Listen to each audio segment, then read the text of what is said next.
Today I'm going to do a quick demo on planting beets.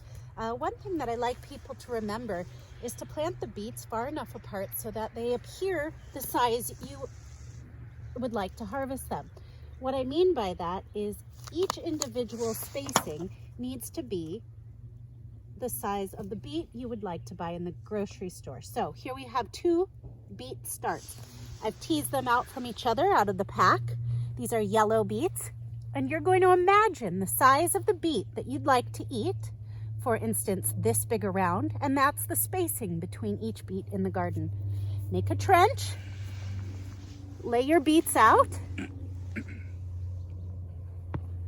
the spacing that you desire their final size to be, and then simply cover with soil.